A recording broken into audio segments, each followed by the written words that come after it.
नई दिल्ली के अंदर क्या कुछ सूरत हाल रही। कोविड-19 की बात अपनी जगह, लेकिन उसके साथ साथ नई एजुकेशन पॉलिसी पर आज गवर्नर्स की कॉन्फ्रेंस हुई। वर्चुअल कॉन्फ्रेंस में आज क्या कुछ खास रहा आपको बताएंगे। श्रीनगर जब आपको लिए चलेंगे तो आपको बताएंगे कि नेशनल कॉन्फ्रेंस की आज एक अहम मीटिंग मुनक्किद हुई। इसके अलावा सिक्योरिटी फोर्सेज की कार्रवाइयां वादी के शुमाल और जुनूब में, आपको बताएंगे कि एक ऑपरेशन इस वक्त भी जारी है। ताज़ा तरीन तफसीलात थोड़ी देर में आपके सामने रखेंगे। इसके अलावा बात आज उन मुलाजमीन की भी होगी जो लगातार पिछले कई सालों से अपने मुतालबात इंतजामिया के सामने रख रहे हैं और आज भी इल्जामात लगाए गए। सेक्रेटरीट घेराव की भी कोशिश उन लोगों की तरफ से हुई जिनको लेकर पिछले महीने 10 तारीख को एक फैसला आया था, लेकिन आज इस कोशिश को पुलिस ने नाकाम बना दिया। ये बात वादी कश्मीर में बताएंगे। उसके अलावा आपको जम्मू के अंदर भी कोविड-19 का कहर, 4 दिनों के अंदर 2200 से ज्यादा केस, और जम्मू भी आपको लिए चलेंगे। वहां से भी क्या कुछ और तफसीलात होंगी आप तक पहुंचाने की कोशिश रहेगी।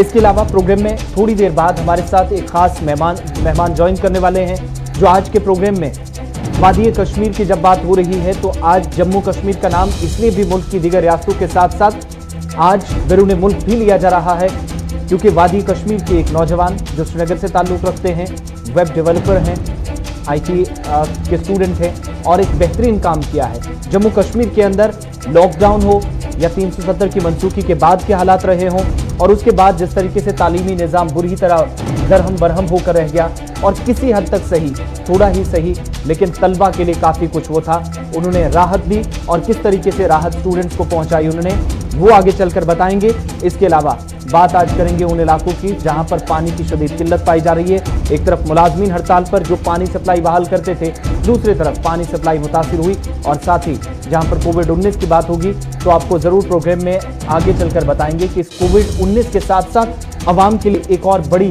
परेशानी इस वक्त वादी कश्मीर के अंदर बिलखुसूस, जहां पर महंगाई ने आम आदमी की कमर तोड़ कर रख दी है। क्या कुछ इस पर वो लोग कहते हैं जो ताजिर पेशा अफराद हैं। इसके अलावा हमारे नुमाइंदे ने ग्राउंड जीरो पर क्या देखा आपके सामने रखेंगे। लेकिन प्रोग्राम की शुरुआत इस वक्त की बड़ी खबर से, और वस्ती कश्मीर में इस वक्त सिक्योरिटी फोर्सेज की कार्रवाई चल रही है। बडगाम जिले के अंदर जहां पर मिलिटेंट और सिक्योरिटी फोर्सेज आमने सामने हैं, बाद दोपहर एनकाउंटर शुरू हुआ, और अभी जो ताज़ा तरीन तफसीलात मिल पा रही हैं कि इस वक्त भी गोलियों का सिलसिला जरूर थमा है बडगाम के अंदर, जहां पर नारबल का करीबी इलाका, गोलियों का सिलसिला जरूर थमा है, लेकिन सर्च ऑपरेशन इस वक्त भी चल रहा है बडगाम के अंदर, जहां पर जम्मू कश्मीर पुलिस, इसके साथ साथ सेंट्रल रिजर्व पुलिस फोर्सेज के एहलकार और फौज की तरफ से कार्रवाई अंजाम दी जा रही है। अभी तक जो इतलात हमें मिली है, इब्तदाई लम्हात में गोलाबारी का तबादला भी हुआ, गोलियां चली दोनों तरफ से, और इसके बाद जराया ये भी बताते हैं कि मिलिटेंट फरार होने में कामयाब रहे, लेकिन इसकी हम तस्दीक नहीं करते क्योंकि पुलिस की तरफ से या फौज की तरफ से इस पर कोई अभी तक स्टेटमेंट जारी नहीं किया गया है। हाँ, ऑपरेशन इस वक्त भी चल रहा है और बताया जा रहा है कि एक रिहायशी इलाके के अंदर जहां पर मिलिटेंट मौजूद थे, जिसके बाद जो इतलात मुसद्दिका मिली थी सिक्योरिटी फोर्सेज को, कार्रवाई अंजाम दी गई, घर घर तलाशी ऑपरेशन शुरू हुआ, और अभी जो इतलात मिल पा रही है कि इस वक्त गोलियां जरूर, जो गोलियां बाद दोपहर चलना शुरू हुई थी, गोलियों की गनगरज से इलाका दहल उठा था। इस वक्त ये आवाजें तो नहीं आ रही हैं, लेकिन फोर्सेज की कार्रवाई, सर्च ऑपरेशन इस वक्त जारी है। इस खबर पे मजीद तफसीलात के लिए इशफाक डार हमारे साथ बराह रास्त जुड़ चुके हैं। इशफाक, बताइएगा कि अभी ताजा तरीन तफसीलात क्या कुछ हैं। एनकाउंटर, उसके बाद सर्च ऑपरेशन, अब इस वक्त जो इतलात मिल रही हैं कि इस वक्त गोलियों का सिलसिला थम गया है इलाके में। जी आसिफ जी, देखिए ये जिला बडगाम का काउसा का इलाका है, और काउसा एक घनी आबादी वाला इलाका है, और यहाँ पर जो है खान वाला है, और खान महल में जो है 4:45 के करीब जो यहाँ पर है वो गोलियों का तबादला हुआ है, और यहाँ पर जो है काफी तादाद में सिक्योरिटी फोर्स को बैद में जो है डिप्लॉय कर दिया गया है। और इस एरिया को जो है अभी तक हम ये बताएंगे, अभी फौजी जराये से हमारी ये बात हुई है तो उनका यही कहना है कि अभी भी जो है वो तलाशी अभियान चलाया जा रहा है, और कहीं ना कहीं जो मिलिटेंट जो है वो इसी इलाके में छुपे बैठे हैं। आसिफ जी, ये भी बताइएगा कि इलाका किस तरह का है। पहले ये बताया गया कि कुछ रिहायशी मकानात हैं, अब जो अभी हमें इतलात मिल पा रही हैं कि ये एक पूरा मोहल्ला है जहां पर फोर्सेस के सामने ऑपरेशन के साथ साथ एक बड़ा चैलेंज ये था कि आम शहरियों को बाहर निकालना है, तो क्या सभी शहरी बहिफाजत बाहर निकाल ली गए, और इसके अलावा किस मकाम पर जहां पर ये एनकाउंटर पहले शुरू हुआ, सर्च ऑपरेशन है, वो इलाका एक्चुअल क्या कुछ है, वहां के हालात, क्या रिहायशी मकान सिर्फ एक है या इसके आसपास पूरा मोहल्ला है? देखिए बिल्कुल आसिफ जी, ये काफी घना एरिया है, यहाँ पर काफी आबादी है और ये काउसा का खान मोहल्ला एरिया है और इसके बीचों बीच जो है यहाँ पर जो इनकाउंटर शुरू हुआ था 5 बजे के करीब यहाँ पर इनकाउंटर शुरू हुआ था और गोलियों का तबादला हुआ था और बाद में जो है वो गोलियों का तबादला जो है वो रुक गया था।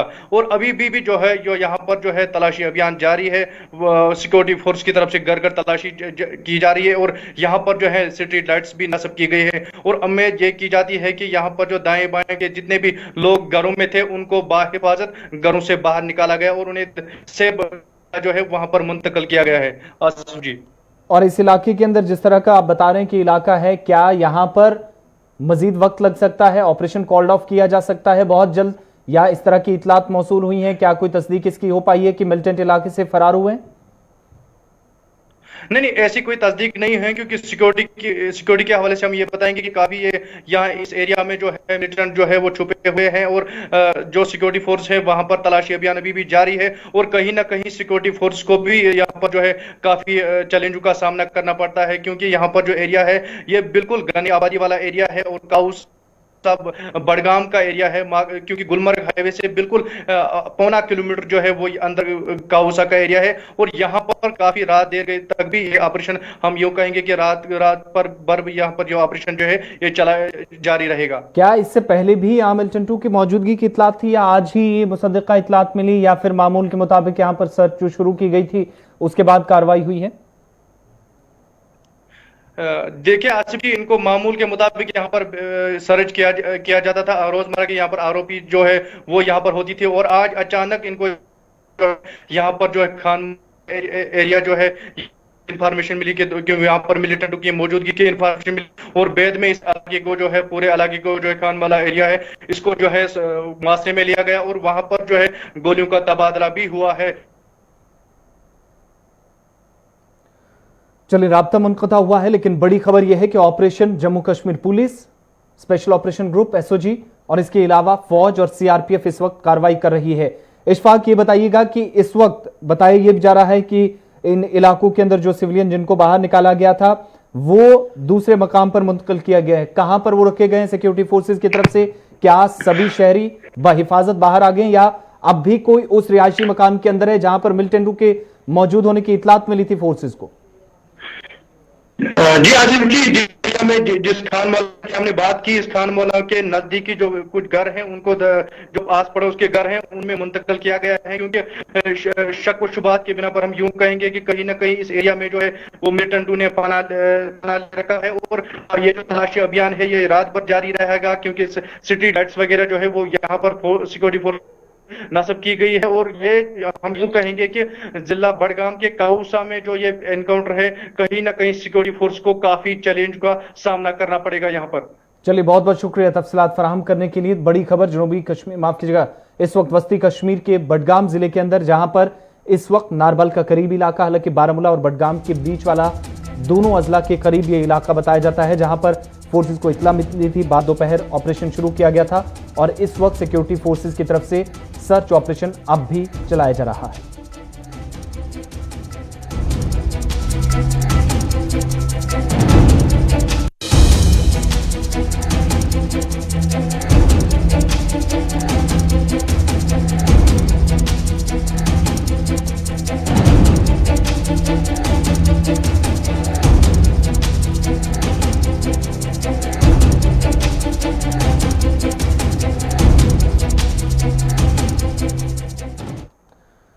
चलिए, अब आपको सोपुर की भी फटाफट से खबर बताते हैं, उसके बाद एक खास मेहमान से आपकी मुलाकात करवाएंगे। सोपुर के अंदर भी आज फोर्सेस की कार्रवाई हुई, शुमाली कश्मीर के अंदर, जहां पर आईईडी आज रखने की इतलात मिली हुई थी सिक्योरिटी फोर्सेस को और बताया जा रहा है कि यहां पर मामूल के मुताबिक हाईवे के करीब गश्ती पार्टियां भी रोजाना के मुताबिक, जिस तरीके से मामूल के मुताबिक यहां पर रोजाना ऑपरेशन चलता है, आज भी इस कार्रवाई को अंजाम दिया गया उस वक्त जब सर्च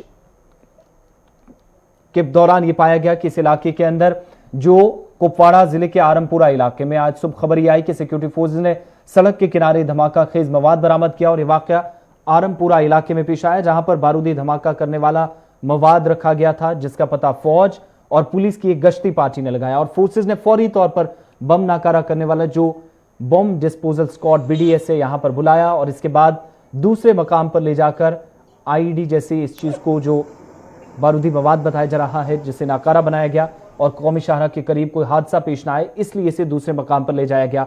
और साथ ही साथ इस बात का भी ख्याल रखा जाता है आमतौर पर हाईवेज के करीब या उन मकामात पर जहां से सिविलियन ट्रैफिक चलता है, नकलो हरकत बहुत ज़्यादा होती है, वहां पर इस तरह कार्रवाई सिक्योरिटी फोर्सेज की तरफ से नहीं की जाती, वहां पर ही ब्लास्ट किया जाए। और इसी चीज़ को आज भी मद्देनजर रखते हुए हाईवे से दूर ले जाकर जिस मकाम पर यह आईईडी पाई गई, दूसरे मकाम पर सिक्योरिटी फोर्सेज ने इसे नाकारा बनाया, बॉम्ब डिस्पोजल स्क्वाड ने। और इसे एक बड़ी कामयाबी के तौर पर देखा जा रहा है कि शायद एक बड़ा हादसा होते होते टल गया, जो फोर्सेज को आज कामयाबी उस वक्त मिली जब गश्ती पार्टी यहां से गुजर रही थी।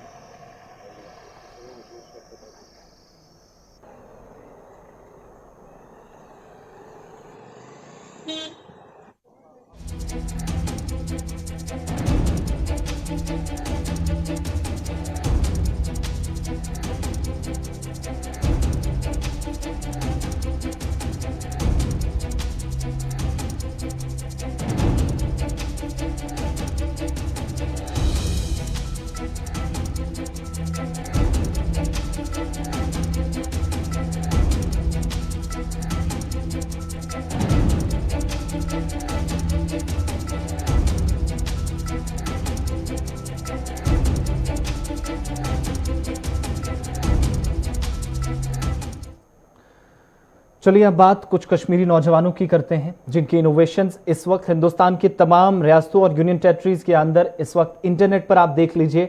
इन दो नौजवानों की बात हो रही जिनकी तरफ से एक एप्लीकेशन डेवलप की गई, नई एप्लीकेशन बनाई गई और इसका मकसद ये है कि आप जम्मू कश्मीर के अंदर देखिएगा जो हालात रहे हैं उससे तालीमी निज़ाम बुरी तरह मुतासिर हुआ है और इस तालीमी निज़ाम के मुतासिर होने के बीच तलबा को इम्तिहान तक, इम्तिहानी मराकज़ तक, जो मेडिकल्स के नॉन मेडिकल के स्टूडेंट हैं, किसी को भी पढ़ाई के दौरान मुश्किलात का सामना ना हो। हालांकि जूम नामी एप्लीकेशन जरूर मुतारिफ कराई गई, लेकिन 4G इंटरनेट खिदमात जो कि सिर्फ 2 अजला के अंदर फिलहाल चल रही हैं और इसे लेकर एक बड़ी परेशानी स्टूडेंट्स के सामने ये रही, तलबा के सामने जम्मू कश्मीर के अंदर, कि वो ऑनलाइन कनेक्ट नहीं हो पाते थे, बातचीत नहीं हो पाती थी, जो कंटेंट रहता था वो एक दूसरे तक पहुंचाना बेहद मुश्किल रहता था क्योंकि इंटरनेट की स्पीड जो रफ्तार थी बहुत कम थी। और इसी को मद्देनजर रखते हुए मुबीन मसूदी नामी एक नौजवान जो कि इस वक्त बेंगलोर में है, थोड़ी देर में हमारे साथ ज्वाइन करने वाले हैं, और उनके एक साथी की तरफ से एक एप्लीकेशन तैयार की गई जिसके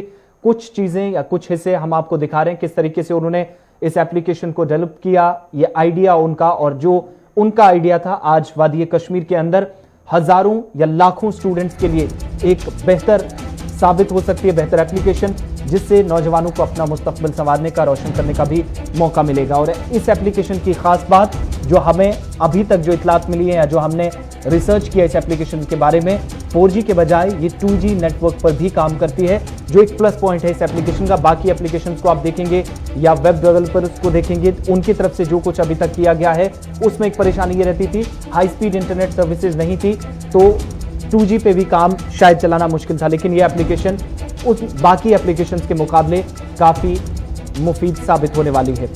मुबीन मसूदी इस वक्त हमारे साथ बराह रास्त जुड़ चुके हैं। बहुत शुक्रिया मुबीन ज्वाइन करने के लिए प्रोग्राम अब तक में, वेलकम आपका। पहले तो ये बताइएगा क्या कुछ ये आइडिया है ओवरऑल, और जो आपने एप्लीकेशन बनाई है बुनियादी मकसद इसका क्या सिर्फ यही था कि बच्चों की जिस वक्त तालीमी निज़ाम बुरी तरह मुतासिर हुआ है जम्मू कश्मीर के अंदर और कम से कम उनको राहत मिले? और इस एप्लीकेशन की मैं खास बात भी जानना चाहूंगा, एप्लीकेशंस बहुत सारी बनी और जब से हिंदुस्तान के अंदर आत्मनिर्भर अभियान वज़ीर-ए-आज़म की तरफ से बात की गई, सरकार की तरफ से चलाया गया, तो क्या उसका भी एक मैं हिस्सा मानूं? एप्लीकेशन के बारे में जरा तफसील से बताइएगा सबसे पहले। तो शुक्रिया मेरे को बुलाने के लिए। तो ये एप्लीकेशन एक्चुअली मैंने प्राइमरली अपने लिए बनाई थी। मैं खुद भी पिछले 8 साल से टीचर ही हूँ और एक बार कोविड पैंडेमिक जब शुरू हो गया तो मेरे को रियलाइज हुआ कि ऑनलाइन पढ़ाना एक कंपल्शन है और ऑनलाइन पढ़ाना बहुत मुश्किल है। अगर हम इंटरनेट वाला इशू हटा भी दें फिर भी ऑनलाइन पढ़ाना बहुत चैलेंजिंग होता है। आपको लाइव क्लास भी लेना है, असाइनमेंट्स भी देने हैं, होमवर्क भी देना है, स्टडी मटेरियल भी शेयर करना है, बहुत सारी चीजें करनी होती है जो ऑफलाइन में टीचर बहुत आसानी से करता है, लेकिन ऑनलाइन में वो करने के लिए 5 या 10 एप्लीकेशन यूज करनी पड़ती है। तो जब मैंने ये करना शुरू किया तो मेरे को रियलाइज हुआ कि मेरे लिए तो ये बहुत मुश्किल है। और मेरे को फिर भी कंप्यूटर वगैरह अच्छे चलाना आता है, तो एक एवरेज टीचर है उसके लिए तो कितना मुश्किल होगा।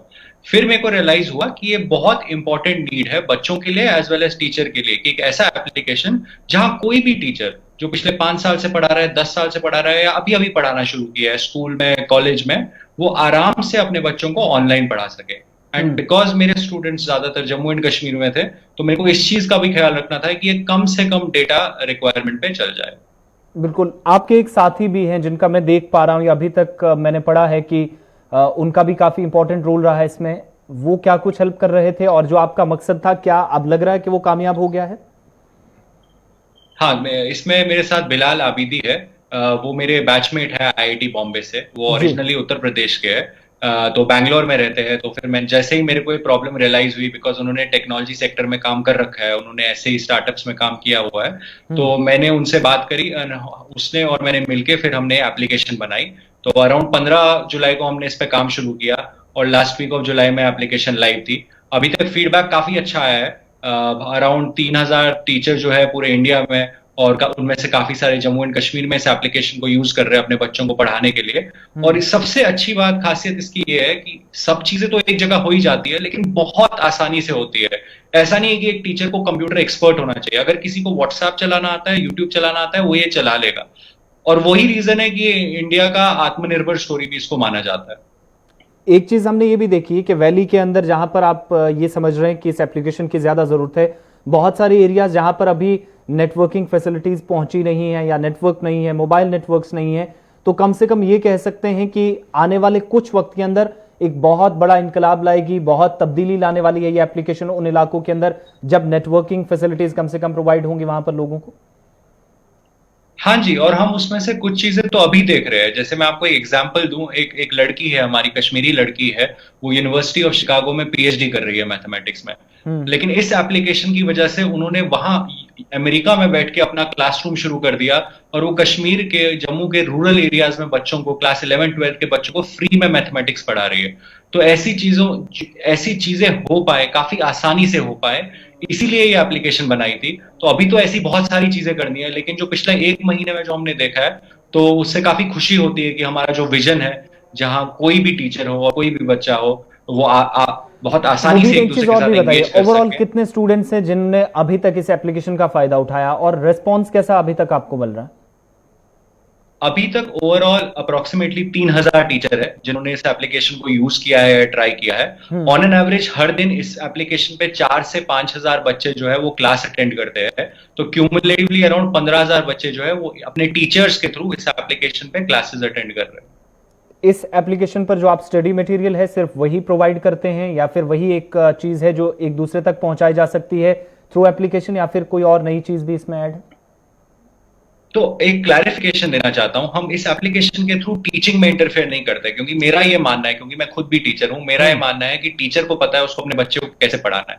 हम इसमें कोई भी चीज प्रोवाइड नहीं करते, लेकिन अगर टीचर के पास कोई मटेरियल है, वो बहुत आसानी से अपलोड कर सकता है। टीचर को अगर टेस्ट लेना है तो वो बहुत आसानी से टेस्ट ले सकता है और बच्चे सबमिट कर सकते हैं। कि मैं आपको एक एग्जाम्पल देता हूँ। इससे पहले टेस्ट क्या हो रहा था, व्हाट्सएप पे हो रहा था। टीचर क्वेश्चन पेपर भेजता था और बच्चे सबमिशन भेजते थे, और एक हफ्ते में दोनों का फोन मेमोरी, फोन स्टोरेज खत्म हो जाता था, बिकॉज फोन में उतनी जगह होती नहीं कि आप रोज उसमें कंटेंट भेज सके। तो इसमें हमने क्लाउड स्टोरेज प्रोवाइड कर दिया। तो ये एप्लीकेशन बेसिकली टीचर और स्टूडेंट की मदद करती है, ये उनकी पढ़ाई में इंटरफेयर नहीं करती। इसमें टीचर स्टडी मटेरियल भेज सकता है, टेस्ट ले सकता है, डिस्कशन कर सकता है, स्टूडेंट भी डाउट पूछ सकता है, और तो और लाइव क्लास भी कर सकता है। एजुकेशन मिनिस्टर जो रमेश पोखरियाल साहब हैं, उनका मैं ट्वीट भी देख पा रहा हूं आपकी, उनने काफी सराहना की है। कोई बात हो पाई हो उनसे, या फिर उनकी तरफ से, हालांकि सोशल मीडिया साइट्स पर जरूर आपको मुबारकबाद दी जा रही है, लेकिन डायरेक्टली किसी सरकारी नुमाइंदे से, सरकार से बात हो पाई हो कि इस एप्लीकेशन को और भी डेवलप किया जा सकता है, मजबूत बनाया जा सकता है, और यह हथियार उन बच्चों के लिए एक साबित हो सकता है जो इस वक्त हालात की वजह से अपनी तालीम जारी नहीं रख पा रहे?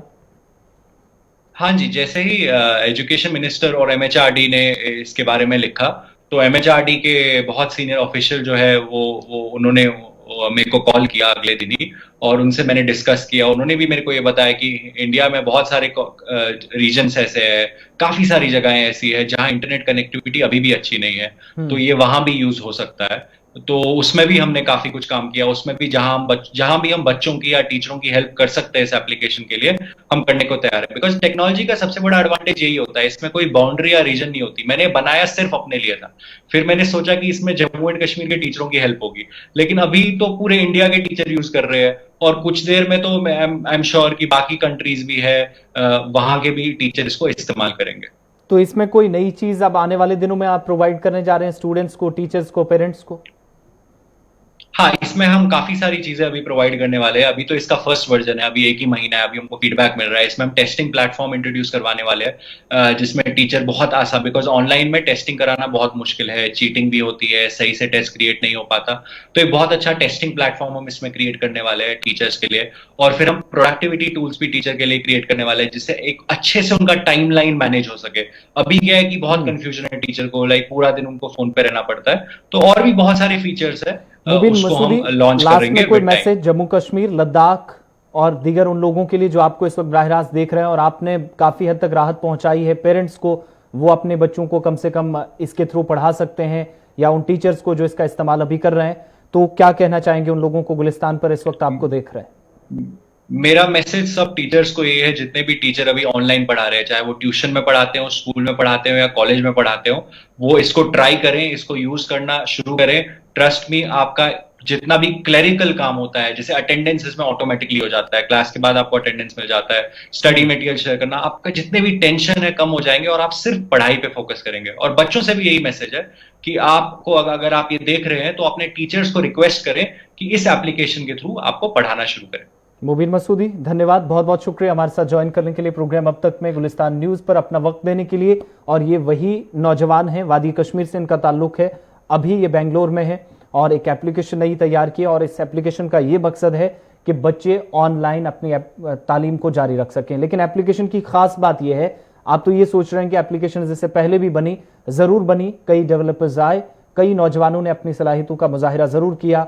इस वक्त जो आईटी से जुड़े हुए थे वो स्टूडेंट्स भी आगे आए। हमने राजौरी का एक स्टूडेंट देखा, हमने बडगाम जिले का एक स्टूडेंट देखा जो आगे आए, जिनने एप्लीकेशन बनाई, और मोबाइल एप्लीकेशन के थ्रू, एक एप्लीकेशन के थ्रू कितने फायदे लिए जा सकते हैं ये चीज उन्होंने जरूर बताई। लेकिन इस एप्लीकेशन की खास बात ये कि एक, ऑनलाइन स्टडीज को इस वक्त कंटिन्यू किया जा सकता है। दूसरी बात ये, 4G ना हो 2G पर भी ये एप्लीकेशन काम करने वाली